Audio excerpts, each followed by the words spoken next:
I welcome each one of you, my fellow pilgrims to heaven, for our weekly Bible study in Telugu language, one of the South Indian languages.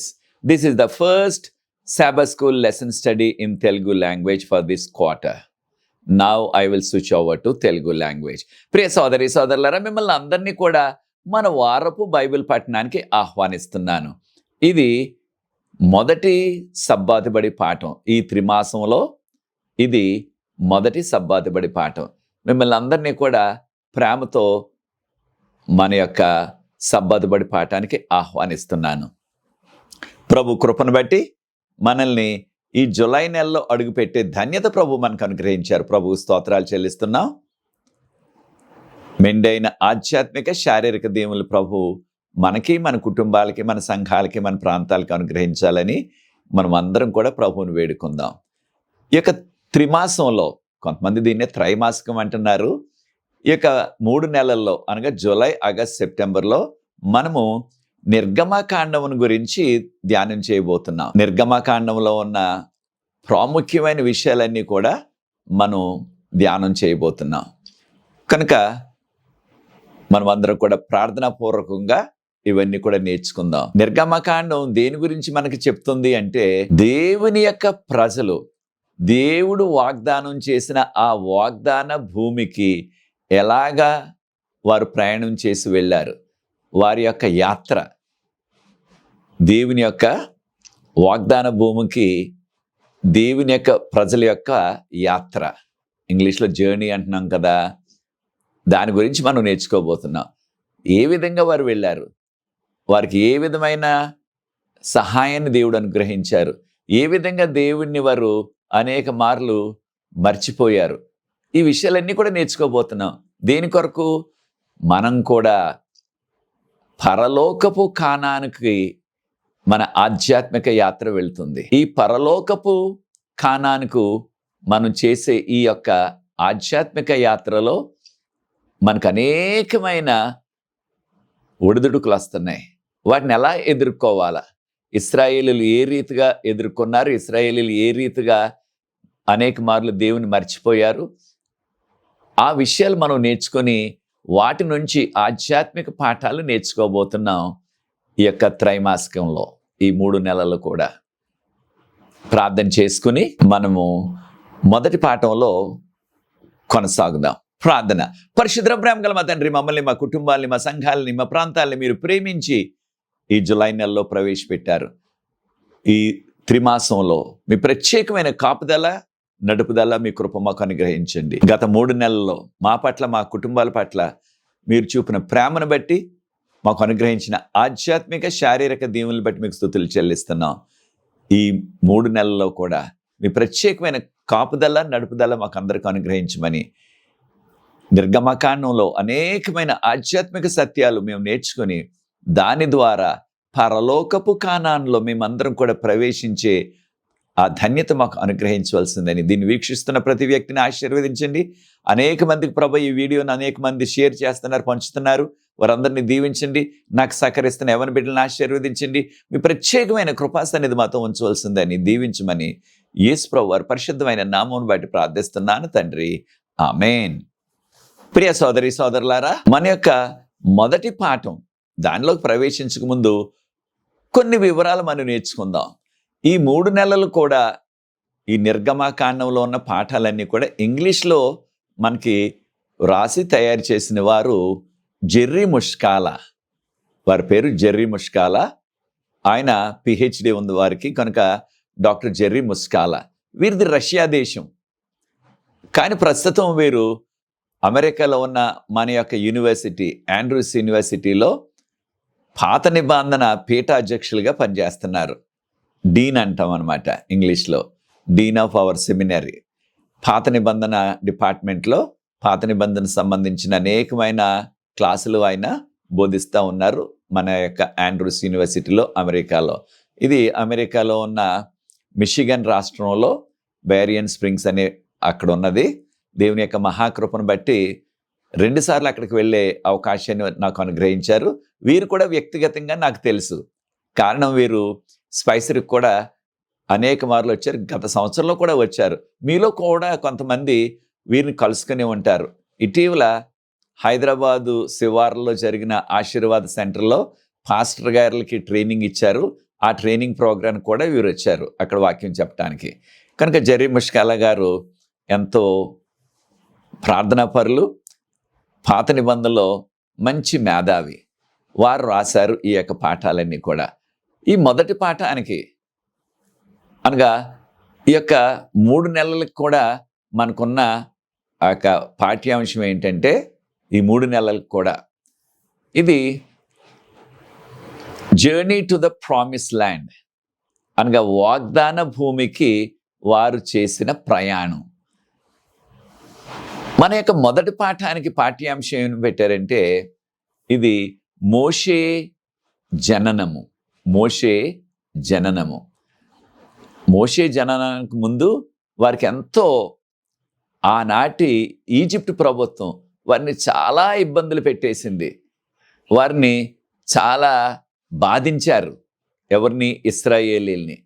అటువంటి క్లిష్ట పరిస్థితులు ఉన్న సమయంలో జన్మించారు మోషే గారు. మనకి ఇవ్వబడిన మూలవాక్యం, కంఠత వాక్యం నిర్గమకాండం 2వ అధ్యాయం 23, 24, 25 3 వచనాలు. నిర్గమకాండం 2వ అధ్యాయం 23, 24, 25 వచనాలు. ఎవరైనా సరే ఇక్కడ ఉన్న యవన బిడ్డలు దాన్ని మన యొక్క భాషలో చదివి వినిపించవలసిందిగా ఈ 3 వచనాల్ని కోరుతున్నాను. అలాగున అనేక దినములు జరిగిన మీదట ఐగుప్తు రాజు చనిపోయారు. ఇశ్రాయేలీలు తాము చేయుచున్న బెట్ట పనులను బట్టి నిట్టూర్పులు విడుచుచు మొరపెట్టుచుండగా తమ బెట్ట పనులను బట్టి వారు పెట్టిన మొర దేవుని యొద్దకు చేరెను. కాగా దేవుడు వారి మూలుగుని విని అబ్రహామును, ఇస్సాకును, యాకోబులతో తాను చేసిన నిబంధనను జ్ఞాపకం చేసుకునెను. దేవుడు ఇశ్రాయేలును చూచెను, దేవుడు వారి యందు లక్ష్యముంచెను. Thank you. మనకి ఈ యొక్క కంఠత వాక్యాన్ని చదివి వినిపించిన వారు పమ్మి సురేష్ గారు. వీరు సొంతూరు, వీరిది ఉచ్చిలవారిపేట. వీరు వాలంటీర్గా గంటిలో, బెల్లంపూడిలో మన నార్త్ ఆంధ్ర సెక్షన్లో పరిచర్య చేశారు. వీరికి వివాహం అయింది. వీరు సతీమణి గారు టీచర్గా పనిచేస్తున్నారు మన యొక్క ఒక అడ్వెంటిస్ట్ ప్రైవేట్ స్కూల్లో, ఊడుమూడిలో, మన ప్రసన్నయ్య గారి స్కూల్లో. వీరికి ఒక కుమారుడు కూడా ఉన్నారు. వీరు ఎంఏ చదువుకోవటానికి, బైబిల్ గ్రంథంలో ఎంఏ చదవటానికి ఇటీవలే వచ్చారు కొన్ని రోజుల క్రిందట. కనుక మీరు సహోదరుడు సురేష్ గారి కొరకు ప్రార్థించండి. వీరు ఆల్రెడీ జాయిన్ అయిపోయారు ఎంఏలో, బైబిల్ గ్రంథంలో ఎంఏ చేయటానికి. కనుక సురేష్ గారిని, వారి సతీమణి గారిని, వారి యొక్క కుమారుడిని ప్రభు ప్రత్యేకంగా దీవించేలాగా. Thank you Babu. God bless you Suresh. ఒక విషయాన్ని మనం గుర్తించాలా. అదేమిటంటే, ఎప్పుడైతే మనం చదివిన ఈ యొక్క మూలవాక్యంలో మనం గమనించాం, ఇశ్రాయేలీలు వారికి ఎప్పుడైతే ఎక్కువ ఇబ్బందులు వచ్చాయో అప్పుడు దేవుని తట్టు తిరిగి దేవుని సన్నిధిలో దుఃఖించారు. వారు దేవుని సన్నిధిలో వారు దుఃఖించినప్పుడు వారికి కలిగిన కష్టాన్ని బట్టి, వారికి కలిగిన ఇబ్బందులను బట్టి, వారికి ఆ ప్రభుత్వం పెడుతున్న ఇబ్బందులను బట్టి దేవుని సన్నిధిలో విజ్ఞాపన చేశారు. కారణం, వారు ఇక ఎవరికి చెప్పుకోవటానికి కూడా వారికి సహాయకులు లేరు. ఎవరు చెప్పుకున్నా సరే వారు మాట వినేవారు లేరు, వారు గోడు వినేవారు లేరు. కనుక దేవునికి చెప్పుకున్నారు. ఈ ఆధ్యాత్మిక సత్యాన్ని మనం కూడా నేర్చుకోవాలి. కడవరకాల చివరి దినాల్లో జీవిస్తున్నాం. అనేకమైన దారుణాలు ప్రభుత్వాలు చేస్తున్నారు ఎక్కడైనా సరే. అయితే ఆ దారుణాల్ని అడ్డుకోవటానికి సామాన్యులుగా మనకి శక్తి లేదు. ఆ దారుణాలని మనం ఆపలేము. కానీ ఒకటి చేయగలం, మనం దేవుని సన్నిధిలోనే నిట్టూర్చినట్లయితే, విజ్ఞాపన చేసినట్లయితే తప్పకుండా అటువంటి దారుణాలు చేసేవారు ఎలాంటి వారైనా, ఎంతటి వారైనా, ఎంతటి బలమైన ప్రభుత్వం అయినా సరే దేవుడు శిక్ష వేస్తారు వారికి. దేవుడే వారికి బుద్ధి చెప్తారు. కనుక ఇది బయట ప్రభుత్వం అయినా, లేదా మన సంఘంలోని సంస్థ అయినా, ఇటువంటి దారుణాలకి ఎవరైతే ఒడికడతారో ఆ దారుణాలు చేసేవారిని తప్పకుండా ప్రభు విడిచిపెట్టరు. వారికి తీర్పు తీరుస్తారు, శిక్ష వేస్తారు. కనుక మనం మనకున్న ఇబ్బందులు, మనకున్న ఒడిదుడుకులు, మనకున్న సమస్యలు దేవుని సన్నిధిలో చెప్పుకోవటం నేర్చుకోవాలా. ఇది మనం చేయవలసిన ప్రత్యేకమైన పని. కనుక ఎప్పుడైతే వారు దుఃఖంతో దేవుని సన్నిధిలో నిట్టూర్చారో అప్పుడు దేవుడు జ్ఞాపకం చేసుకున్నారు. మనకు ఇచ్చిన ఈ యొక్క కంఠత వాక్యం ప్రకారంగా ఏం జ్ఞాపకం చేసుకున్నారు? దేవుడు అబ్రహాముతో, ఇస్సాకుతో, యాకోబుతో చేసిన ఆ ఒడంబడిక, ఇంగ్లీష్లో కవనెంట్ అంటున్నాం, ఆ ఒడంబడికను దేవుడు గుర్తు చేసుకున్నారు. చేసుకుని వారికి సహాయం చేశారు, వారిని ఆ కష్టాల్లో నుంచి విడిపించారు. మనందరికీ తెలిసిన రీతిగా నిర్గమ కాండం, నిర్గమము అనగా ఆ ఈజిప్ట్ దేశాన్ని నుంచి, దాన్నే మన భాషలో ఐగుప్తు అని తర్జుమా చేశారు. ఐగుప్తు అంటే సాధారణంగా ఈ రోజుల్లో మనకి అంతగా మనం తెలియట్లేదు. మనకి నేను కూడా ఈజిప్ట్ అనే సంబోధిస్తున్నాను. ఈజిప్ట్ నుంచి వారు వెళ్ళిపోవటం ఎక్కడికి? దేవుడు ఏర్పాటు చేసిన ఆ వాగ్దాన భూమి, దాన్నే కానాను అంటున్నాం, ఇంగ్లీష్లో ప్రామిస్ ల్యాండ్ అన్నారు, అక్కడికి వెళ్ళటానికి. కనుక దేవుడు వారికి కలిగిన ఆ ఇబ్బందులన్నీ కూడా, వారికి కలిగిన కష్టాలన్నీ కూడా, ఖచ్చితంగా వారికి కష్టాలు వచ్చాయి, ఇబ్బందులు వచ్చాయి, వాటిలో కూడా దేవుడు వారిని విడిచిపెట్టకుండా ఆయన వారిని నడిపించారు. నిజమే, ఈ యొక్క జీవితంలో అనేకమైన సవాళ్ళు, అనేకమైన సమస్యలు, అనేకమైన ఇరుకు ఇబ్బందులు, చిక్కులు వస్తూ ఉంటాయి మనకి.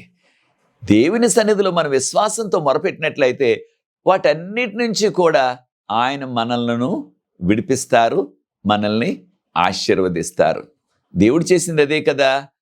అనేకమైన అద్భుతాలు చేసి ఆ బలమైన ఈజిప్టు ప్రభుత్వాన్ని నుంచి, ఆ బలమైన ఈజిప్టు సైన్యాన్ని నుంచి, ఆ యొక్క గర్విష్టి అయిన, దేవుని వ్యతిరేకించిన, దేవుడు లేడన్న నాస్తికుడైన ఆ ఈజిప్టు రాజు, ఆయనే ఫరో అంటున్నారు, ఆ ఫరో చేతిలో నుంచి విడిపించారు.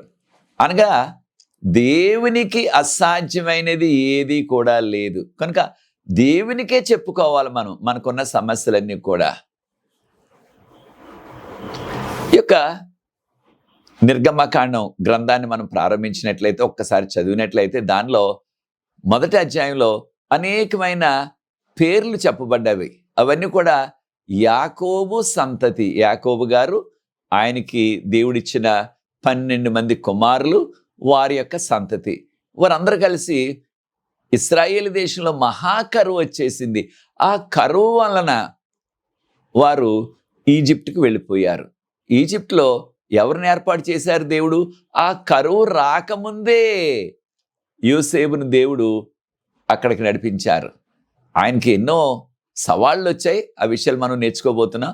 ఆ సవాళ్ళన్నిటి నుంచి కూడా దేవుడు గట్టెక్కించి ఒక బానిసగా వచ్చిన యోసేపును దేవుడు ఈజిప్ట్ అంతటికి కూడా ప్రధానమంత్రిగా చేసేసి తన యొక్క కుటుంబం అంతటిని కూడా ఆయన పోషించటానికి దేవుడు ముందుగానే ఏర్పాటు చేశారు. ఈ ఆధ్యాత్మిక సత్యాన్ని కూడా నేర్చుకోవాలి. మనకి ఎటువంటి ఇబ్బందులు, ఇరుకులు వచ్చినప్పటికీ వాటి నుంచి తప్పించడానికి దేవుడు ముందుగానే మనకి ఒక ప్రణాళిక వేసి దాని నుంచి తప్పించడానికి, ఆ రాబోయే ఇబ్బందుల నుంచి, రాబోయే సమస్యల నుంచి, రాబోయే సవాళ్ళ నుంచి మనల్ని తప్పించడానికి దేవుడు అప్పుడే ఒక మార్గాన్ని ఏర్పాటు చేసేసే ఉంటారు. దానిని మానవులుగా అనేక మార్లు మనం ముందుగా గుర్తించము. ఆ సమయం వచ్చినప్పుడు దేవుడు మనల్ని ఆశీర్వదించినప్పుడు, ఆ సమస్యల నుంచి దేవుడు విడుదల ఇచ్చినప్పుడు అప్పుడు గుర్తిస్తాం. ఎంతమంది వచ్చారు యాకోబు గారితో? 70 మంది మాత్రమే. 70 మంది మాత్రమే ఈ యొక్క ఈజిప్ట్లో, అనగా యాకోబు సంతతి వారు, ఆయన యొక్క కుమారులు, కుమారుల యొక్క పిల్లలు, వారందరూ కలిసి 70 మంది మాత్రమే వచ్చారు. అయితే దేవుడు ఎంతగా ఆశీర్వదించేశారో చూడండి. మోషే గారి కాలానికి ఈ ఇశ్రాయేలీలందరినీ కూడా దేవుడు ఈజిప్ట్ నుంచి విడిపించినప్పుడు ఎంతమంది అయిపోయారు జనం? యుద్ధం చేయగల యుద్ధశూరులు, పురుషులు. 20 సంవత్సరాల నుంచి 60 సంవత్సరాల మధ్య వారు యుద్ధానికి అర్హులు ఆ దినాల్లో. అలాంటి వారు 6 లక్షల మంది ఉన్నారు ఏకంగా. వచ్చిన వారు 70 మందే. కొన్ని సంవత్సరాల్లోనే 6 లక్షల మంది యుద్ధం చేయగల యుద్ధశూరులు, పురుషులు. వారు కాకుండా 19 సంవత్సరాలు ఇంకా క్రింద ఉన్న వారిని బాలురుగానే లెక్కించారు. బాలురు, స్త్రీలు, 60 సంవత్సరాలు దాటిపోయిన పెద్ద వయసులో ఉన్న ముసలివారు, వారిని లెక్క పెట్టలేదు. వారందరిని లెక్క పెడితే బైబిల్ పండితులు మనకు చెప్పేది ఏమిటంటే కనీసం లేదంటే 20 లక్షలకు పైగా. కాను యవనస్తులే యుద్ధం చేయగలవారే 6 లక్షలు. మరి స్త్రీలు, పిల్లలు, ఆ యొక్క ముసలివారు, వారందరినీ లెక్క పెట్టినట్లయితే కనీసం లేదంటే 20 లక్షలకు పైగానే వారు వృద్ధి చెందారు. అంటే ఎంతగా దేవుడు వారిని ఆశీర్వదించేశారో చూడండి. 70 మందిని ఇన్ని లక్షలు చేసేశారు ఏకంగా.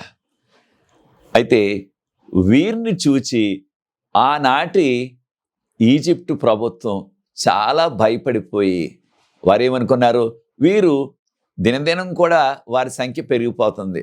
ఒక రోజున ఎవరైనా సరే శత్రువులు మన మీదకి యుద్ధానికి వచ్చినట్లయితే, వీరు ఆ శత్రువులతో చేయగలిపినట్లయితే మనం ఖచ్చితంగా ఓడిపోతాం. కనుక ఏదో రీతిగా ఈ ఇశ్రాయేలీని అణగొట్టేయాల.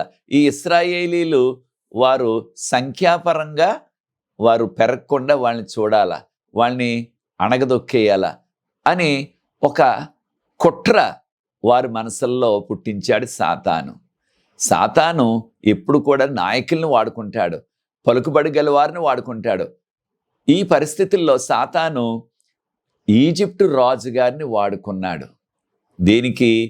ఏదో రీతిగా ఇశ్రాయేలీల్ని అణగొట్టేయాలి, ఇశ్రాయేలీలు ఎదగకుండా చేయాలి, ఇశ్రాయేలీలు వారు ఉన్నత స్థితిలో లేకుండా, వారి సంఖ్య పెరగకుండా వారిని ఆపేయాల అని సాతాను యొక్క పథకం. ఆ పథకాన్ని సాతాను ఈజిప్టు రాజు ద్వారా అమలు చేశాడు. కనుక మనం నేర్చుకుంటున్న ఈ యొక్క గొప్ప సత్యం ఏంటంటే ఇశ్రాయేలీల్ని దేవుడు ఈ ఈజిప్ట్ నుంచి అద్భుత రీతిగా వారిని విడిపించి తీసుకువెళ్ళారు. మనందరం కూడా మనకందరికీ తెలిసిన రీతిగా యాకోబు తన యొక్క సంతతి వారు ఈజిప్ట్లో ప్రవేశించడానికి కారణం ఇశ్రాయేల్ దేశంలో, దాన్నే కానాను దేశం అంటున్నాం. అప్పటికి వారి సొంత దేశం కాదు, వారు పర్యటించిన ప్రాంతం అంతే. అక్కడ మహాకరువు వచ్చేసింది. దేవుడు కరువును అనుమతించారు, దాన్ని ఒక సాధనంగా వాడుకున్నారు ఈ కుటుంబం ఈజిప్టుకు వెళ్ళటానికి. అయితే ఈజిప్టుకి ఎందుకు వెళ్ళవలసి వచ్చింది అంటే ఖచ్చితంగా ఆదికాండం సమయం ఉన్నప్పుడు ఆదికాండం 15వ అధ్యాయం చదవండి. అక్కడ ప్రభువారు అబ్రహాముతో చెప్పారు, నీ వంశం వారు 4 తరాల పాటు బానిసలుగా ఉంటారు ఈజిప్ట్లో అని చెప్పబడ్డది. ఈ విషయాన్ని ముందుగానే ప్రభు వివరించారు. ఈజిప్ట్ రాజును ఫరో అంటారు. ఈజిప్ట్ రాజును ఫరో అంటారు. ఈజిప్ట్ రాజు అన్నమాట. ఎప్పుడైతే కరువు వలన యాకోబు తన సంతతి వారు ఈజిప్టుకు వస్తున్నారో అప్పటికే దేవుడు యోసేపును ఉన్నతమైన స్థితిలో పెట్టేశారు. మనందరికి తెలిసిన రీతిగా ఆదికాండం 30వ అధ్యాయం నుంచి చదివి చూడండి. యోసేపు గారు, ఆయన యొక్క వివరాలు మనకు చెప్పబడ్డవి. ప్రాముఖ్యంగా యోసేపు యాకోబుకు 11వ కుమారుడు. ఆయన్ను తన సొంత అన్నలే ద్వేషించారు, ఆయన చంపేయాలని పథకం వేశారు ఏకంగా. కాను ఆయన కలలు కంటున్నాడని, వీళ్ళు చేస్తున్న దుష్ట పనులు, వాళ్ళు చేస్తున్న తప్పుడు పనులు తండ్రికి చెప్తున్నాడని వారు కోపం పెంచుకున్నారు. ఏదో రీతిగా చంపేయాలనుకుంటున్నారు. మనందరికీ తెలిసిన రీతిగా ఎంతో నమ్మకంగా ఉంటున్నాడు కనుక తండ్రికి వారందరినీ కూడా ప్రోత్సహించటానికి తండ్రి యోసేపుకు చక్కని రంగురంగుల అంగీ కుట్టించారు. అంటే వారి ఉద్దేశం, ఆయన ఉద్దేశం తక్కిన వారిని ద్వేషించడం కాదు, మీరు కూడా మంచిగా ఉన్నట్లయితే మీకు కూడా ఇటువంటి మంచి రంగురంగుల అంగీ నేను ఇస్తానని భరోసా ఇవ్వటానికి అన్నమాట. దాన్ని జీర్ణించుకోలేకపోయారు, ద్వేషించారు, దాన్ని చూసి తట్టుకోలేకపోయారు. ఈ ఆధ్యాత్మిక సత్యాన్ని కూడా నేర్చుకోవాలి. వీరు సొంతాన్నలే ద్వేషించారు. మనం కూడా మన సొంత కుటుంబాలు లేదా మన ఇరుగు పొరుగు వారు, మనకు తెలిసిన స్నేహితులు, వారితో బాగానే ఉంటున్నాం మనం చక్కగా. కానీ వారు ఎదుగుతున్నట్లయితే, వారు మంచి వస్త్రాలు వేసుకుంటున్నట్లయితే, మంచి వాహనం ఉన్నట్లయితే, మంచి గృహం కట్టుకున్నట్లయితే దాన్ని చూచి ఓర్చుకోలేకపోతున్నామా? మనం కూడా దేవుని బిడ్డలుగా మనకు అది తగదు. నీకు ఏమి కావాలన్నప్పటికీ ప్రభువుని వేడుకో, ప్రభు తప్పకుండా నీకు ఇస్తారు. ఇతరులు మంచి వస్త్రాలు ఉన్నాయి, మంచి వాహనాలు ఉన్నాయి, మంచి గృహం ఉన్నదని వారిని చూచి నీవు ఆ విధంగా ఉడికిపోవాల్సిన పని ఎందుకు వచ్చేస్తాం? వారిని చూచి మనం, అటువంటి వారి అభివృద్ధిని చూచి మనం ఎందుకు బాధపడుతున్నాం? ఎందుకు మనం ద్వేషిస్తున్నాం వారిని? అది మనకు తగదు. మనందరికీ తెలిసిన రీతిగా యోసేపుని చంపేయాలనుకున్నారు. కానీ యోసేపుని చంపకుండా ఆ నీళ్లు లేని బావిలో వేసేసి తర్వాత ఈజిప్టుకు వెళ్ళిపోతున్నారు. ఇక సుగంధ ద్రవ్యాలు అమ్మేవారు, వారు ఇష్మాయేలీలు అని చెప్పబడ్డాది. వారికి అమ్మేశారు. వారు తీసుకెళ్ళి ఈజిప్టులో ఆ రోజుల్లో మనుషులను కూడా బజారులో అమ్మేసేవారు. అలాగా మనుషుల్ని అమ్మేసే బజారు అంటే బానిసలను అమ్మే బజారులో అమ్మేశారు ఆయన్ని. ఆయన్ని పోతీఫర్ అని ఈజిప్టు రాజుగారి దగ్గర సెక్యూరిటీ ఇన్ఛార్జ్ అంటే సెక్యూరిటీ ఆఫీసర్గా పనిచేస్తున్న ఆయన కొనుక్కున్నారు. కనుక యోసేపు బానిసగా ఆయన యొక్క బ్రతుకును ప్రారంభించాడు ఈజిప్ట్లో. కొద్ది కాలంలోనే ఆయన నమ్మకత్వాన్ని బట్టి ఆయన ఎంతో చక్కగా పనిచేస్తున్నాడని ఆ యొక్క పోతీఫర్ గారు, ఆయన ఈజిప్ట్ వాడే, ఆయన్ని ఎంతో ఉన్నతమైన స్థితికి, ఆ గృహం అంతటికి, తనకున్న ఆస్తి అంతటి మీద కూడా యజమానిగా పెట్టేశాడు. తర్వాత మనకి తెలుసు, సాతాను మరొక రీతిగా శోధించి ఆయన భార్య యోసేపుని శోధించింది తనతో వ్యభిచరించమని. దానికి ఆయన ఒప్పుకోలేదు, పారిపోయాడు అక్కడి నుంచి. ఈ యొక్క ఆధ్యాత్మిక సత్యాన్ని కూడా మనం నేర్చుకోవాలా.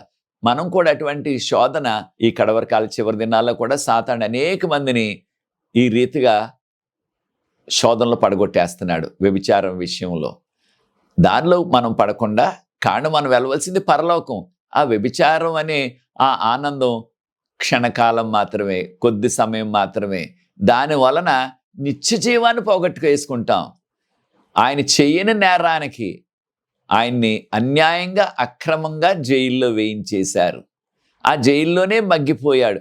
అక్కడ కూడా దేవుడు విడిచిపెట్టలేదు ఆయన జైల్లో కూడా. ప్రియ సోదరి సోదరుడా, నీవు కూడా నీవు చేయని పనికి నిన్ను ద్వేషిస్తున్నారా, నిన్ను నిందిస్తున్నారా, నీకు ఏదైనా శిక్ష వేసేసారా? నీవు చేయలేదా పని, అక్రమం, కానీ నీ మీద రుద్దేశారు ఎవరో దాన్ని. మనం కూడా ఆ విధంగా మన సంఘాల్లో చేస్తున్నామా? ఎవరో చేయని విషయాన్ని ఇంకొకరి మీద మనం రుద్దేస్తున్నామా? లేకపోతే మనం చేసిన ఆ యొక్క అపరాధాన్ని ఇతరుల మీద వేసేస్తున్నామా? అది మనకు తగదు. యోసేపు జైల్లో కూడా ఉండి, ప్రభువా నేను మంచిగా ఉంటే నాకు ఇన్ని కష్టాలు వచ్చేసాయి, నువ్వెక్కడున్నావు, దేవుడు లేడు అన్నట్టుగా అనుకోవాల్సిన పరిస్థితి వచ్చేసింది. నాస్తికుడైపోయే పరిస్థితి వచ్చేసింది. కానీ సాతాను వల్ల పడిపోలేదు, నాస్తికుడైపోలేదు. జైల్లో కూడా విశ్వాసంగానే నమ్మకంగానే ఉన్నాడు.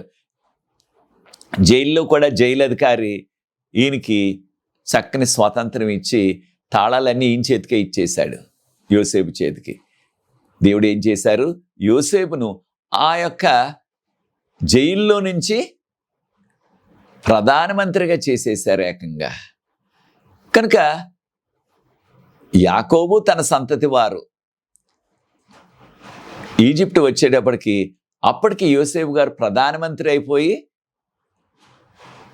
అప్పుడు మా యొక్క తండ్రి గారు మా యొక్క అన్నదమ్ములు వచ్చారని రాజుగారికి చెప్పినప్పుడు ఆ రాజుగారు, ఆయనే ఫరో అంటున్నాం కదా, ఆయన మంచి ప్రాంతాన్ని, మన యొక్క దేశం అంతట్లో కూడా చక్కని పాడి పంటలు పండే ప్రాంతం గోషాన్ అంటారు.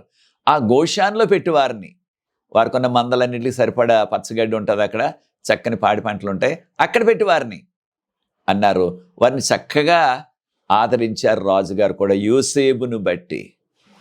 తర్వాత కాలంలో పరిస్థితులు మారిపోయాయి. మనం కూడా ఈ యొక్క ఆధ్యాత్మిక పాఠాన్ని నేర్చుకోవాలా. ఎప్పుడు కూడా ఆ ఉన్న సుఖము సౌఖ్యము లేకపోతే ఆ ఆనందము కలకాలం కొనసాగు. మరలా కొంతకాలానికి కష్టాలు శ్రమలు సాతాను తెచ్చిపెడతాడు మన విశ్వాసాన్ని వమ్ము చేసేయటానికి. అలాగే జరిగింది యోసేపు గారి కాలంలో కూడా. తర్వాత ప్రభుత్వం మారిపోయింది. మనకున్న ఈజిప్ట్ చరిత్ర ప్రకారంగా అహ్మోస్ అనే రాజుగారు క్రీస్తుపూర్వం 1580 నుంచి 1546 వరకు అహ్మోస్ అనే రాజుగారు పరిపాలన చేశారు. దాని తర్వాత వచ్చిన రాజుగారు అమెన్హోటెప్ అంటారు. అమెన్హోటెప్ రాజుగారు 1553 నుంచి క్రీస్తుపూర్వం 1553 నుంచి 1532 వరకు ఆయన పాలన చేశారు. తర్వాత వచ్చిన రాజుగారు తత్మోస్ I. ఆయన 1532 నుంచి 1514 వరకు బీసీ పాలన చేశారు. ఇవన్నీ కూడా బీసీ డేట్లు అనమాట, ఇంకా క్రీస్తు పూర్వం జరిగిన సంఘటనలు. తత్మోస్ అనే రాజుగారు, ఆయనే ఫరో అంటున్నాం కదా, రాజు అన్న ఫరో అన్న ఒకటే. ఈ తత్మోస్ అనే ఆ రాజుగారు, ఆ ఫరో గారు చేశారు ఏది? మరణ శాసనం. యూదులందరికీ కూడా మరణ శాసనం. ఎలాగా? యూదుల్లో ఎవరు కూడా వారికి కుమారులు పుట్టినట్లయితే ఆ కుమారుల్ని చంపించేయాలని కుట్ర వేశాడు ఆయన. చూచారా సాతాను ఏ రీతిగా చేస్తున్నాడో? ఆ రాజుగారు తత్మోస్ I ఆయన పేరు. చరిత్రలో తత్మోస్ అనేవారు అనేక మంది ఉన్నారు కనుక చరిత్రకారులు నంబర్ ఇచ్చారు, వాళ్ళకి ఒక సంఖ్య ఇచ్చారు. తత్మోస్ I ఆయన వేసిన ఆ యొక్క కుట్ర అన్నమాట. ఏదో రీతిగా హెబ్రీయుల్ని మనం లేకుండా చేసేయాల. అంటే వారి మగ సంతానం లేకపోయినట్లయితే మరి వారి వంశం ఎలా వృద్ధి చెందుతుంది? వారి స్త్రీలు ఈజిప్ట్ వారిని చేసుకోరు కనుక వారి యొక్క ఇశ్రాయేలీల వంశం అంతా కూడా అంతరించిపోవాలని కుట్ర వేశారనమాట. అయితే ఒక విషయాన్ని మనం గుర్తించాలా. ఈ యొక్క తత్మోస్ I ఆ రాజుగారికి మొదటి సంతానం కుమార్తె. ఆవిడ పేరు హత్షెప్సుట్ అంటారు. ఆవిడ హత్షెప్సుట్ అనే ఆ యొక్క రాణి గారు 1500 క్రీస్తుపూర్వం 1504 నుంచి 1482 వరకు పాలన చేసింది. ఆవిడ తర్వాత చాలా కాలానికి వారి తమ్ముడు పుట్టాడు. తమ్ముడి పేరు తత్మోస్ III. కనుక ఈ యొక్క రాణి గారు హత్షెప్సుట్ అనే రాణి గారికి కుమారులు లేరు కనుక ఆవిడ మోషే గారిని పెంచుకొని దత్తత చేసుకుంది. ఈ విధంగా చరిత్ర సాగిందనమాట. తత్మోస్ III అనే రాజు వాళ్ళ యొక్క అక్క, ఆవిడ పెద్దది, వాళ్ళ తమ్ముడు చిన్నవాడు కనుక ఆవిడే రాజ్యపాలన చేసింది చాలా కాలం. ఆవిడతో కలిసి వాళ్ళ తమ్ముడు రాజ్యం చేశాడు. ఇది క్రీస్తుపూర్వం 1504 నుంచి 1450 సంవత్సరం వరకు ఆయన కొనసాగాడు. వాళ్ళ అక్కగారి పేరే కదా హత్షెప్సుట్. ఆవిడే మోషే గారిని దత్తత చేసుకుని పెంచుకుందనమాట. కారణం ఆవిడకి కుమారులు లేరు, పిల్లలు లేరు కనుక ఈ విషయాన్ని మనం గమనించాలా. దేవుడు ఏ రీతిగా పరిస్థితుల్ని కంట్రోల్ చేస్తూ నడిపిస్తున్నారు అనే విషయాన్ని మనం జ్ఞాపకం చేసుకోవాలా. ఇశ్రాయేలీలు ఈజిప్ట్ను విడిచిపెట్టి ఎర్ర సముద్రం దాటి 6 నెలలను వెళ్ళినప్పుడు అప్పటికి ఈజిప్ట్ రాజు, ఆయనే ఫరో అంటున్నాం కదా, ఈ యొక్క తత్మోస్ III ఆయనే తన యొక్క సైన్యంతో పాటు ఎర్ర సముద్రంలో 6 నెలలు వెళ్ళిపోతూ వారు మధ్యకి వెళ్ళిన తర్వాత దేవుడు ఆ యొక్క సముద్రాన్ని మరలా 2 పాయల్ని కలిపేశారు కనుక ఆ సముద్రంలో ఈజిప్ట్ సైన్యం అంతా ఈ రాజుగారు, ఆయనే ఫరో తత్మోస్ III చనిపోయినట్లుగా చరిత్ర మనకు చెప్తుంది. వీరు ఇశ్రాయేలీలు ఏ సంవత్సరంలో ఈజిప్ట్ విడిచిపెట్టి ఎర్ర సముద్రం దాటి వారికి దేవుడు వాగ్దానం చేసిన ఆ ఇశ్రాయేలు దేశానికి ప్రయాణమై వెళ్ళిపోయారు? ఏ సంవత్సరంలో అంటే మన యొక్క అడ్వెంటిస్ట్ బైబిల్ మేధావి ఒక ఆయన ఉన్నారు. ఆయన పేరు విలియం షే. ఆయన దగ్గర 1982లో నేను 10 రోజులు ఒక క్లాస్ తీసుకునే అవకాశం కలిగింది. ఆయన ఆ రోజుల్లో మన యొక్క యూనివర్సిటీ ఆండ్రూస్, అమెరికాలో ఉన్న ఆండ్రూస్ యూనివర్సిటీలో ఆయన పాత నిబంధనలో ముఖ్యంగా ఆర్కియాలజీ అంటారు, పురావస్తు శాస్త్రంలో ఆయన పాండిత్యం కలిగి అక్కడ ప్రొఫెసర్గా పనిచేస్తున్నారు. అప్పుడు ఆయన ఆ రోజుల్లో పూనా వచ్చారు స్పైసర్కి. 10 రోజులు ఉండి ఒక క్లాస్ టీచ్ చేశారు దానియేలు గ్రంథం గురించి. దానిని తీసుకున్నాను. ఆయన ఒక వ్యాసం రాశారు 1982లో. ఆ వ్యాసం ప్రకారంగా ఆ యొక్క వ్యాసం చాలా ప్రసిద్ధి చెంది దాన్ని దాదాపుగా అందరూ కూడా ఈ దినాల్లో బైబిల్ పండితులు అంగీకరిస్తున్నారు. దీన్ని ఇంటర్నేషనల్ స్టాండర్డ్ బైబిల్ డిక్షనరీ అంటారు. ఇంటర్నేషనల్ స్టాండర్డ్ బైబిల్ డిక్షనరీ అంటారు. అక్కడ 2వ వాల్యూమ్లో దీన్ని ప్రచురణ చేశారు 232 పేజీ నుంచి. ఏంటి ఆయన రాసిన వ్యాసం అంటే, ఇశ్రాయేలీలు ఈజిప్టును విడిచిపెట్టి వెళ్ళిపోయిన సంవత్సరం 1450, క్రీస్తు పూర్వం 1450, 1450 BC మార్చి నెలాఖరున వారు వెళ్ళిపోయింది. మార్చి నెలాఖరున. దాన్ని ఎన్నో చారిత్రక ఆధారాలతో ఆయన దాన్ని రుజువు చేశారు. అంటే మనం నేర్చుకోవాల్సింది, ఇశ్రాయేలీలు ఈజిప్టును విడిచిపెట్టి వెళ్ళింది క్రీస్తు పూర్వం 1450. దాన్ని ఏమంటాం మనం? 15వ శతాబ్దం, క్రీస్తు పూర్వం 15వ శతాబ్దం, 15th century BC. అయితే ఇంకా కొంతమంది ఇటీవల కాలంలో వచ్చిన కొంతమంది బైబిల్ మేధావులు ఉంటున్నారు. వారు బైబిల్లో జరిగిన అద్భుతాలని నమ్మరు. ఎర్ర సముద్రం పాయలవ్వలేదు, 6 నెలలు రాలేదు అని వాదిస్తారు కూడా అటువంటి వారు ఏమంటున్నారు, ఈ ఈజిప్టును ఇశ్రాయేలు విడిచిపెట్టి వెళ్ళింది 15 కాదు 13వ శతాబ్దం అంటున్నారు అని వాదనలు చేస్తున్నారు.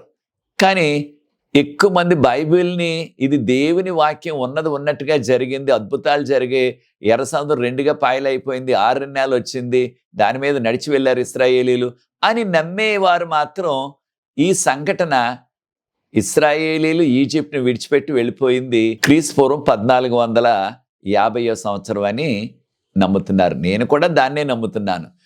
కనుక ఈ యొక్క సంఘటనలు జరిగాయి ఆ దినాల్లో. అయితే కొంచెం మనము ఒక్కసారి కాస్త వెనక్కి వెళ్ళినట్లయితే అనేక సందర్భాల్లో దేవుని నమ్ముకున్న వారికి కూడా అనేకమైన ఆపదలు వచ్చాయి. ఎవరు తెచ్చారు ఆపదలు? ఎవరు తెస్తారు ఆపదలు? ఆ రోజుల్లో కానీ ఈ రోజుల్లో కానీ మనకి కష్టాలు, శ్రమలు, బాధలు తెచ్చేవాడు సాతాను. అయినప్పటికీ దేవుడు వారిని ఆ కష్టాల్లో కూడా చెయ్యి విడిచిపెట్టేయట్లేదు.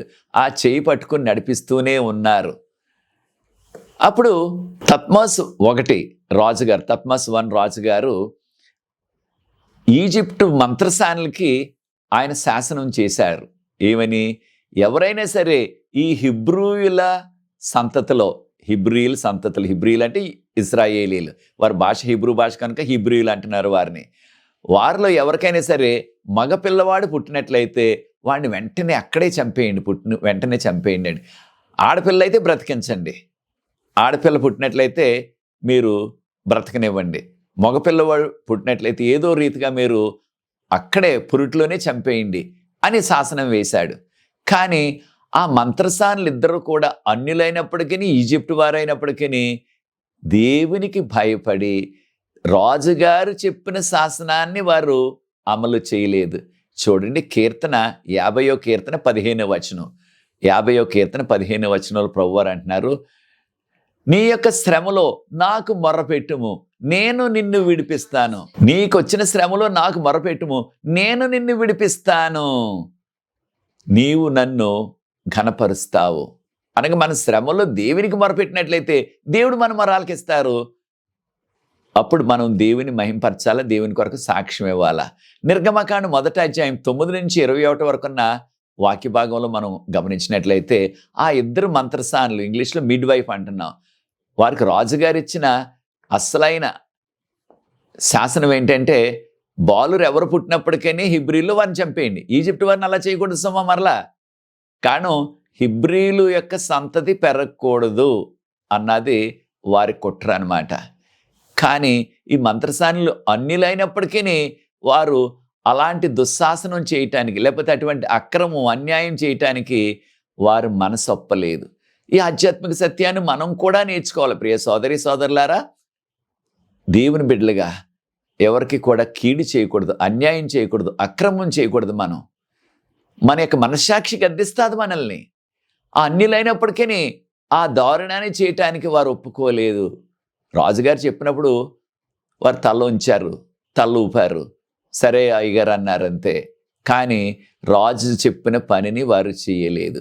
ఈజిప్ట్లో అక్కడ ప్రాముఖ్యమైన 3 దేవుళ్ళు ఉన్నారు వారికి. ఈజిప్ట్ వారు ఒక దేవుడి పేరు రా అంటారు. ఆయన అందరికంటే గనుడైన దేవుడు అనమాట వారికి. ఆయన సూర్యుడికి సంబంధించిన దేవుడు అనమాట, సూర్యదేవుడు.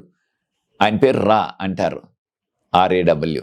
తర్వాత ఇంకొక 2వ దేవుడు వారికి ఒసిరీస్, ఒసిరీస్ అంటారు. 3వ దేవుడి పేరు హోరస్. ఈ 3 కూడా ఒక త్రిత్వంలాగా అనమాట వీరికి. రా ఒక దేవుడు, సూర్యుడి దేవుడు, వీరందరూ కూడా సూర్యుడికి సంబంధించిన వారు అనమాట. ఒసిరీస్, 2వది హోరస్. అయితే వీరిని పూజించేవారు వారు. ఈ యొక్క 2 మంత్రసానుల పేర్లు కూడా మనకి ఇవ్వబడ్డాయి. మొదటి మంత్రసాని పేరు షిఫ్రా, 2వ మంత్రసాని పేరు పువా. వీరిద్దరు కూడా దేవునికి భయపడ్డారని నిర్గమకాండం 1వ అధ్యాయం 15వ వచనంలో మనం చదువుతున్నాం. దానిని బట్టి దేవుడు వీరిద్దరిని, వారి కుటుంబాలని వర్ధిల్లింపచేశారు. కారణం దేవునికి వారు లోబడ్డారు, దేవునికి భయపడ్డారు. రాజు మాటను కూడా ప్రక్కన పెట్టేసి దేవునికి భయపడిన బిడ్డలు వీరు. అన్యులే, ఈజిప్ట్ వారే. చూచారా ప్రియ దేవుని బిడ్డలారా, మనం కూడా ఈ ఆధ్యాత్మిక పాఠాన్ని నేర్చుకోవాలి. మనం కూడా దేవునికి భయపడి, దేవునికి లోబడి మనము అక్రమాలు, అన్యాయాలు, దారుణాలు చేయకుండా ఉన్నట్లయితే మనల్ని, మన కుటుంబాలని దేవుడు ఆశీర్వదిస్తారు. అప్పుడు రాజుగారు గమనించింది ఏంటంటే, రాజుగారు మంత్రసానులను పిలిచి అడిగారు, ఏంటి నేను చెప్పిన పని మీరు చేయలేదు?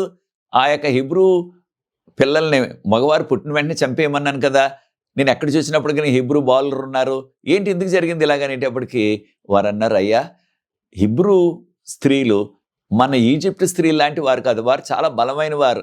మేము వారికి పురిటి నొప్పులు వస్తున్నాయని వెళ్ళే లోపులోనే ప్రసవించేస్తున్నారు, కుమారుడు పుట్టేస్తున్నాడు వారికి.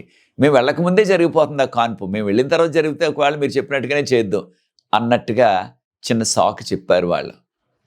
అయితే ఈ యొక్క విషయాన్ని కూడా గమనించాలా. వాడిని ఎంత దారుణంగా మీరు రోజుకి ఇన్ని ఇటుకలు చేయాలా, ఈ పనులు చేయాలి, ఎంతో కష్టపెట్టేశారు వారిని. ఈ యొక్క ఈజిప్ట్ ప్రభుత్వం వారిని ఎంత కష్టపెట్టారో అంతగా అభివృద్ధి చెందేశారు వారు. ఎవరు? ఇశ్రాయేలీలు. ప్రియ సోదరి సోదరులారా, మనం ఎవరినైనా సరే అణగదొక్కేయాలా, వాళ్ళని మనం తొక్కేయాలి, వారి పైకి రానివ్వకూడదు అని కుట్రతో మనం చేసినట్లయితే దేవుడు వారిని ఇంకా హెచ్చించేస్తారు. కనుకనే సాతాను ఉద్దేశం ఏదో రీతిగా ఈ యొక్క ఇశ్రాయేలీల యొక్క జనాంగాన్ని అంతరింప చేసేయాలని సాతాను పథకం. దేవుడు మాత్రం ఆశీర్వదించారు.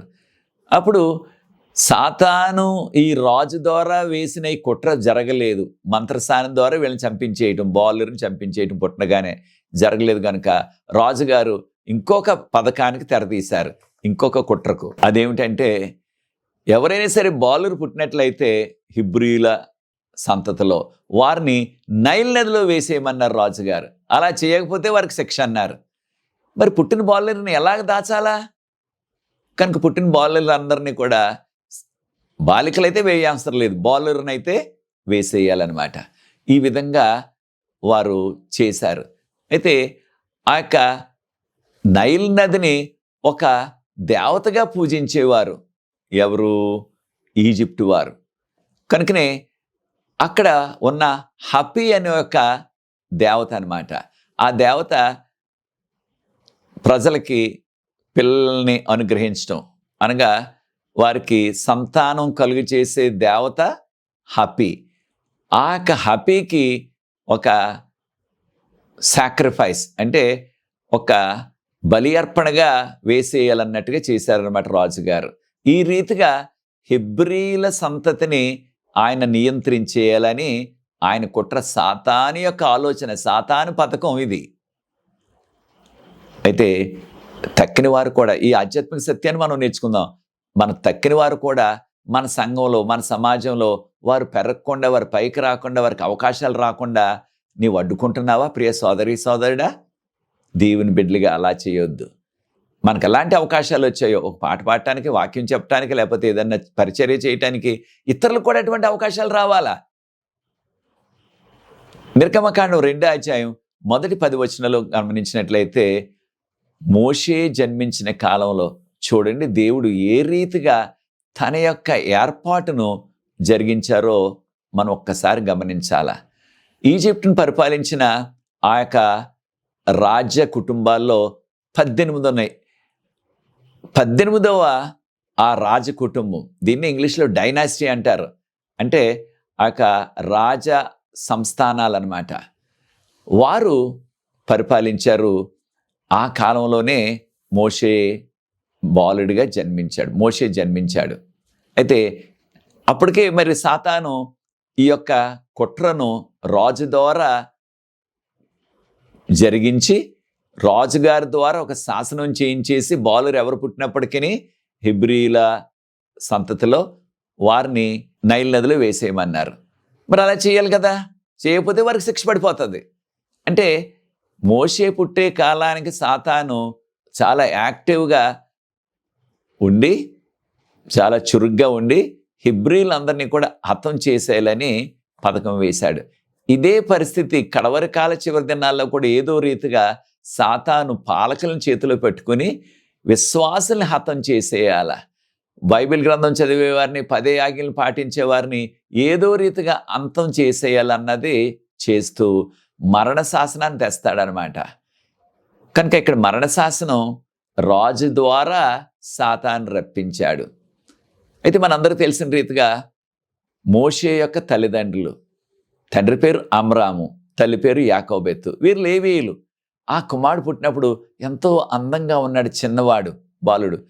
వారు అనుకున్నారు, ఏదేమైనా సరే ఈ యొక్క బాలుడిని నైల్ నదిలో మేము వేయం, ఎలాగోలాగా బ్రతికించాలా అన్నట్లుగా. కానీ మరి రోజు రోజు పెరుగుతుంటే ఆ ఏడుపు కూడా పెద్దగా వస్తుంది. మరి ఎన్ని రోజులు దాచగలరు? కనుక దాచలేక ఒక జమ్ము అంటే పొడుగ్గా ఉండే గడ్డి అనమాట, ఒక రెల్లి గడ్డి లాంటిది, దానితో ఒక బుట్టను చేసి దానిలో నీళ్లు వెళ్లకుండా దాని చుట్టూ కూడా కీలు పూసి ఆ బుట్టలో పెట్టి, లేకపోతే ఆ తట్టలో పెట్టి, ఆ రాణి గారు, ఆవిడ పేరు చెప్పాం కదా, హత్షెప్సుట్ అని, ఆవిడ ఈ యొక్క నైల్ నదిలో ఒక ప్రాంతంలో ప్రతిరోజు వచ్చి స్నానాలు చేస్తారు. అయితే ఆ దినాల్లో, ఈ దినాల్లో కూడా అటువంటి నదుల్లో స్నానం చేసే పరిస్థితులు నదుల్లో స్నానం చేసే పరిస్థితులు ఇంకా అక్కడక్కడ కొన్ని చోట్ల ఉన్నవి. అక్కడ స్త్రీలకు ప్రత్యేకంగా ఒక ప్రాంతం అంతా స్త్రీలు మాత్రమే వెళ్ళాలి ఆ ప్రాంతానికి. పురుషులు ఎవరు అక్కడికి వెళ్ళటానికి లేదు. అక్కడికి వెళ్ళినట్లయితే వారికి కఠినమైన శిక్ష వేసేస్తారు. పురుషులకు వేరే స్థలం ఆ నదిలో స్నానాలు చేయటానికి. కనుక ఆ స్త్రీలు స్నానాలు చేసే ఆ యొక్క ప్రాంతంలో ప్రత్యేకంగా రాణి గారికి ఒక ప్రాంతాన్ని కేటాయించేశారు. రాణి గారు తప్ప ఇంకెవ్వరూ రావటానికి అక్కడికి వీల్లేదు. రాణి గారు ఆమెతో వచ్చే వారి చెలికత్తులు మాత్రమే అక్కడికి రావాలి, అక్కడ స్నానాలు చేయాలి. కనుక ఆ రాణి గారు స్నానాలు చేయటానికి వచ్చే ఆ స్థలంలోనే మోషే గారిని, అనగా బాలుడిగా ఉన్న మోషేని తన యొక్క తల్లిదండ్రులు ఇద్దరు కూడా ఆ యొక్క జమ్ము పెట్టిలో పెట్టి అక్కడే పెట్టారు. కాపలాగా వాళ్ళ యొక్క అక్క, ఆవిడ పేరు మిరియాముని కాపలా పెట్టారు. అప్పుడు రాణిగారు వచ్చారు. రాణిగారు వచ్చినప్పుడు ఆ బుట్టలో నీటి ఒడ్డునే కదా, కొద్దిగా గడ్డి ఉంది, అక్కడ అలాగా ఆ ప్రవాహంలో కొట్టుకుపోకుండా అక్కడ పెట్టారు. పెడుతుంటే అక్కడ బాలుని యొక్క ఏడుపు వినబడుతుంది. రాణిగారు అన్నారు, అక్కడ ఏదో ఏడుపు వినబడుతుంది, ఆ బుట్టలో ఏదో ఎవరో ఉన్నట్టున్నారు, అంటే ఒక బాలుడు కానీ ఒక శిశువు కానీ ఉన్నారేమో చూద్దాం అన్నట్టుగా ఇలా తీసుకురమంటే తీసుకొచ్చారు. తీసుకొస్తే దానిలో వారు ఊహించినట్లుగానే బాలుడు ఉన్నారు. వారికి అందరికీ తెలుసు కదా, యొక్క హిబ్రూ బాలులందరినీ కూడా నైల్ నదిలో వేసేయాలి. ఒకవేళ ఆ పోలికలు చూస్తుంటేనే ఆ రంగు రూపు కూడా హిబ్రీయుడు, అనగా ఇశ్రాయేలీయుడు ఆ బాలుడు. కానీ రాణి గారికి ఎంతో జాలి కలిగి యొక్క బాలుని నేను ఎందుకు పెంచుకోకూడదు అనే ఆలోచన వచ్చేసింది. చూచారా, సాతానేమో ఏదో రీతిగా హెబ్రీలందరినీ కూడా సంహరించేలా, వారి యొక్క సంతతి లేకుండా చేసేయాలన్నది సాతాను పథకం. దేవుని యొక్క మహా అద్భుతమైన ప్రణాళిక చూడండి ఏ రీతిగా ఉందో. రాణి గారే ఆ యొక్క బాలుని తీసుకుంది. ఈ లోపల వాళ్ళందరూ కూడా ఆ బాలుని చూస్తూ చక్కగా ఉన్నాడు అని మాటలు చెప్పుకుంటా ఉన్న సమయంలో రాణి గారు తనతో వచ్చిన తన చెలికత్తెలు, అప్పుడు కాపలా ఉన్న మిరియం గారు ఆ అక్క దగ్గరికి వచ్చి ఏమి తెలియనట్లుగా ఏమి ఎరగనట్లుగా, అమ్మా ఈ యొక్క బాలుని పెంచడానికి ఒక తల్లిని తీసుకురమ్మంటారా అని అడిగింది. మాకు అక్కర్లేదు, మేము చూసుకుంటాం, నీకెందుకు, నువ్వెందుకు వచ్చావు ఇక్కడికి అని ఆ అమ్మాయిని తిట్టలేదు, గసరలేదు. రాణిగారు అన్నారు, చూచారు దేవుడు ఏ రీతిగా ఆ యొక్క రాణిగారి హృదయాన్ని ఏర్పాటు చేశారు, సిద్ధపరిచారో, తీసుకురా అన్నారు. మనందరికీ తెలిసిన రీతిగా మిరియాము తన సొంత తల్లిని తీసుకొచ్చేసింది, అనగా మోషే గారి తల్లిని తీసుకొచ్చింది. అప్పుడు రాణిగారు ఏమన్నారు, ఈ బాలుని తీసుకువెళ్ళి నా కొరకు నీవు పెంచు, నేను నీకు జీతం ఇస్తానన్నారు. చూడండి ఎంత అద్భుతం జరిగిందో. సాతానేమో చంపేయాలని, దేవుడేమో రాణిగారు పెంచుకునేలాగా, దాంతోపాటు మళ్ళీ జీతం ఇస్తానంటున్నారు పెంచినందుకు. చూచారు దేవుని కార్యాలు ఆశ్చర్యమైన కార్యాలు, కంటికి కనపడిన కార్యాలు, హృదయానికి గోచరం కాని కార్యాలు. కనుక మోషే గారిని 12 సంవత్సరాలు తన సొంత తల్లి పెంచింది, సొంత ఇంట్లోనే. ఈ 12 సంవత్సరాల్లోనే నిజదేవుని గురించి నేర్పించవలసిన విషయాలన్నీ కూడా నేర్పించేసింది.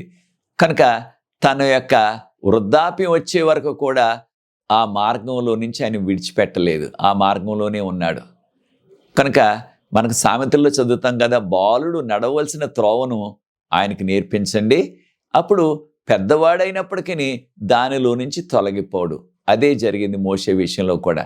కనుక తల్లులారా, తండ్రులారా, చిన్నప్పుడే మీ యొక్క కుమారులకు కుమార్తెలకు దేవుని గురించిన సత్యాలు, 10 ఆజ్ఞలు, విశ్రాంతి దినము, లేకపోతే మనకి నిత్యజీవం, రక్షణ గురించిన విషయాలు వారికి మనం కొంచెం కొంచెం నేర్పించినట్లయితే వారు పెద్దవారు అయినప్పుడు కూడా వాటిలో నుంచి తొలగిపోకుండా వాటిలోనే ఉంటారు. నిర్గమకాండం 2వ అధ్యాయం 11 నుంచి 25 వరకు ఉన్న వాక్య భాగంలో చూసినట్లయితే, మోషే గారు 12 సంవత్సరాల తర్వాత అప్పుడు రాణి గారు తన యొక్క రాజభవనంలోకి తీసుకువెళ్ళిపోయి అక్కడ రాజభోగాలు అనుభవిస్తూ రాజు గారి యొక్క ఆ మేడలోనే అన్ని సదుపాయాలతో, ఉన్నతమైన విద్య, అన్ని సదుపాయాలతో మోషే గారు ఒక రాజకుమారుడిగానే పెరిగారు. కారణం రాణిగారు దత్తత చేసుకున్నారు కనుక రాజకుటుంబంలోనే పెరిగాడు. కానీ ఆ రాజవంశంలో చేసే పూజలు, పునస్కారాలు, ఆ రాజవంశంలో చేసే అన్య అలవాట్లకు, ఆ రాజవంశంలో వారు తినే ఆ యొక్క ఆహార పదార్థాలనగా దేవుని ప్రజలు తినకూడనివి ఏది కూడా ఆయన ముట్టలేదు, ఆ అన్య ఆచారాల్లో ఆయన మునిగిపోలేదు. ఈ ఆధ్యాత్మిక సత్యాన్ని కూడా మనం నేర్చుకోవాలి. చాలాసార్లు మనం అన్యులతో స్నేహం చేస్తూ, లేకపోతే అన్యులు కొంతమంది వివాహం చేసుకొని వారు కూడా క్రమక్రమంగా ఆ అన్య అలవాటుల్లోకి వెళ్ళిపోతున్నారు. అటువంటి పరిస్థితుల్లో నీవు కూడా ఉంటున్నావా, నీ కుటుంబం కూడా ఉన్నదా ప్రియ సోదరి సోదరులారా? మోషే ద్వారా ఈ ఆధ్యాత్మిక సత్యాన్ని మనం నేర్చుకోవాలి. మోషే వాటిలోనికి ఆయన మునిగిపోలేదు, వాటిలో ఆయన మిళితమైపోలేదు, వాటికి వ్యతిరేకంగానే ఉన్నాడు.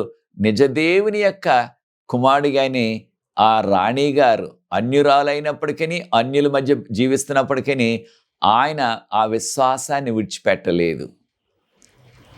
చివరికి మనకు తెలుసు, ఒక దినాన్న ఒక ఈజిప్ట్ వ్యక్తి హిబ్రూ అనగా ఇశ్రాయేలీని ఆయన కొడుతుంటే దాన్ని తట్టుకోలేక మోషే గారు ఆ యొక్క ఈజిప్ట్ వాడిని చంపేసి ఇసుకలో కప్పెట్టేశాడు.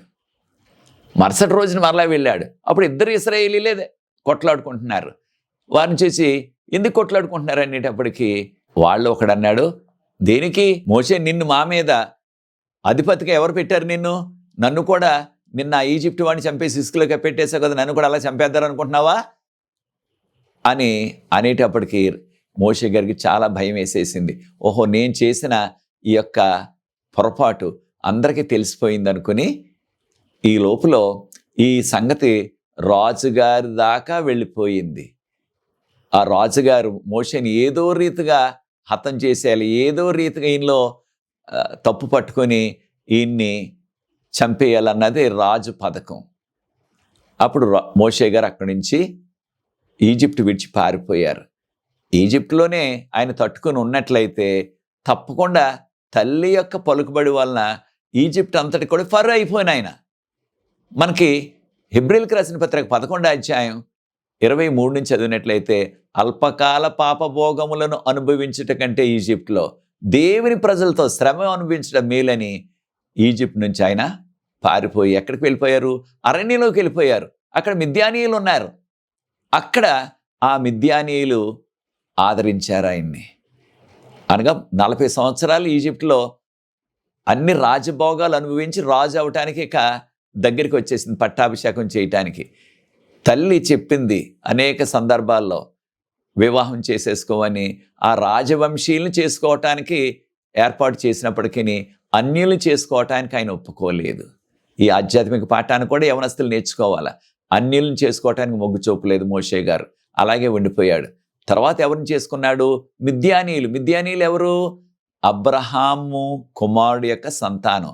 అబ్రహాం గారి రెండవ భార్య అనగా అబ్రహాం గారి భార్య శారా గారు చనిపోయిన తర్వాత అబ్రహాం గారు కెతూరాని చేసుకున్నారు. కెతూరాకి 6 కుమారులు. ఆ 6 కుమారులో మిద్యాను ఒకడు. ఆ మిద్యానీయులు అబ్రహాము ద్వారా పెరిగినవారు, అబ్రహాము సత్యంలో పెరిగినవారు కనుక వారు విశ్వాసులే. తర్వాత కాలంలో నెమ్మదిగా అన్యుల్లో వారు కలిసిపోయారు. కానీ మోషే గారి కాలానికి ఇంకా మిద్యానీయులు ఆ విశ్వాసాన్ని విడిచిపెట్టకుండా ఒక దేవుణ్ణే, అబ్రహాం దేవుణ్ణే పూజించేవారు.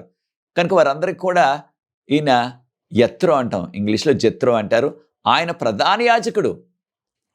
వారి కుటుంబం ఆయన ఆదరించి ఆ కుటుంబంలో ఉన్న ఆ విశ్వాసి అయిన స్త్రీని జెపోరాని వివాహం చేసుకున్నారు. ఇంకా 40 సంవత్సరాలు ఆయన వాళ్ళ మోషే గారి మామగారు యత్రో గారి గొర్రెలను కాశారు. తర్వాత 40 సంవత్సరాలు మోషే గారు దేవుని యొక్క మాట విని వచ్చి ఎక్కడికి తీసుకెళ్లారు? ఆయన మోషే గారు దేవుని మాటకు లోబడి ఇశ్రాయేలును 40 సంవత్సరాలు నడిపించారు. కనుక అనేక సందర్భాలు అనేక విషయాలు జరిగినప్పుడు ఇంకా రోమీయులకు రాసిన పత్రిక 8వ అధ్యాయం 28వ వచనం ప్రకారంగా దేవుని యందు భయభక్తులు గల వారికి సమస్తము సమకూడి మేలు జరుగును. అదే జరిగింది మోషే గారి కాలంలో.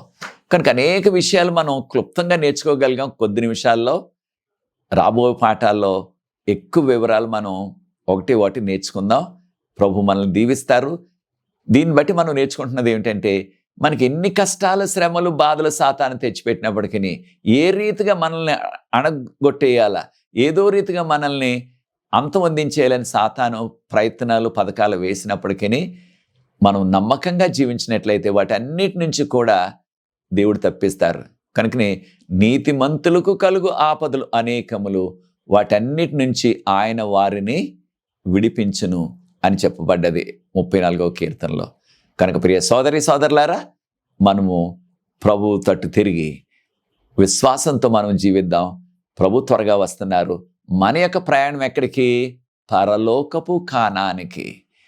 కనుక ఆ యొక్క ప్రయాణంలో మనం అలసిపోవద్దు, విశ్వాసాన్ని విడిచిపెట్టేయద్దు, వెనక్కి చూడవద్దు, లోకం వైపు చూడవద్దు. ప్రభు వైపే చూస్తూ ఈ ఆధ్యాత్మిక యాత్రను కొనసాగిద్దాం. అది నీ నిర్ణయం అయినట్లయితే నాతో ఏకీభవించండి. ప్రార్థించి ఈ మొదటి పాఠాన్ని ముగిస్తాను. పరిశుద్ధ ప్రేమ గల మా తండ్రి, మీకు స్తుతులు, స్తోత్రాలు, వందనాలు చెల్లిస్తున్న మమ్మల్ని, మా కుటుంబాన్ని, మా సంఘాన్ని మీరు ప్రేమించి నిర్గమకాండాన్ని ధ్యానించే కృపను మాకు ఈ యొక్క త్రిమాసంలో అనుగ్రహిస్తున్నారు. వందనాలు. ఈ వీడియోను వీక్షించిన ప్రతి వ్యక్తిని, దీన్ని ఇతరులతో పంచుకుంటున్న వారిని ఆశీర్వదించవలసిందని, నాకు సహకరిస్తున్న ఎవరిని బిడ్డలను ప్రత్యేకంగా దీవించమని, మీ కృపా సన్నిధి మాతో ఉంచవలసిందని, మీరే ఆశీర్వదించమని యేసు ప్రభువు వారి పరిశుద్ధమైన నామమును బట్టి ప్రార్థిస్తున్నాను తండ్రి. ఆమేన్.